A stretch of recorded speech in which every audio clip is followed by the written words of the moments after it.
Nargılar gelecek de Assalomu alaykum cemaat. Bugün 6 may. 6 may bir jakardım dedi. Az emin keldim.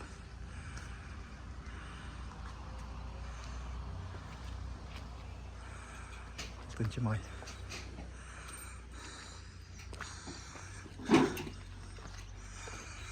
Assalomu alaykum usta, qandaysiz?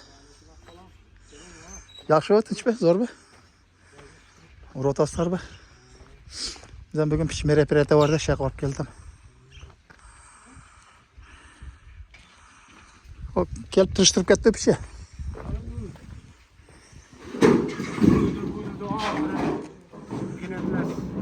Mümkünmez, koymuşlar. Otu vardı işte. Ürünler büzüp taşadı. Büzüp taşadılar.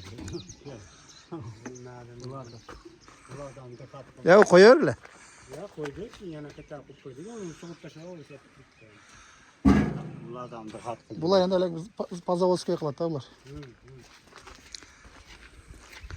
Pazavodskoy. Bu spor zalday bo'lib ketdi turg'u, ha?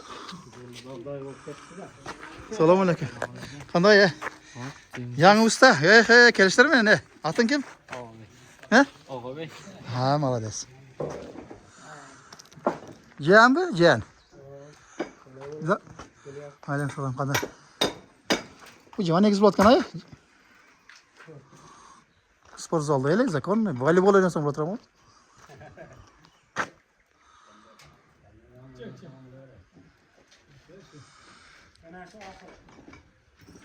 Az mana shu axir. Bu keyin mana urib ketaveradi-da bular. Nimani ustida. Ha, bo'ldi. Qandaysan? Yaxshi. Adam meni ham vaqtga o'tirib ancha diqqat qilib qo'ydi. Har bir o'yin keladi-da. Bu yerda bugun bir şey nimamiz vardı. Yilishimiz vardı. Shu yerda o'tirsak chal.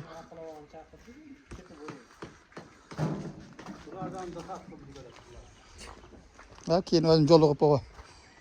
Nima qilib qo'yasiz qolsa. Uni utupleniyani qo'yish kerak. Ana uni mi?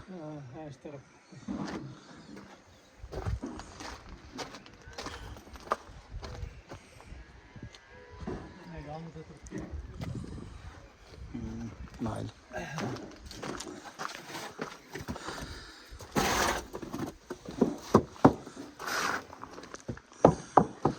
Şifirde g'ishda biz nasıl bo'lib qolar, ha? Mana qum nima o'g'cha?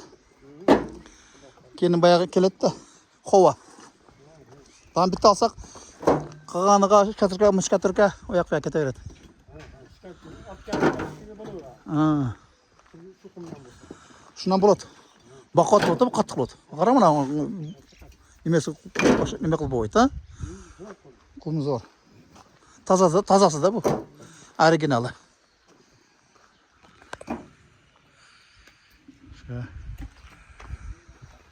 Finishni bo'ladi ekan.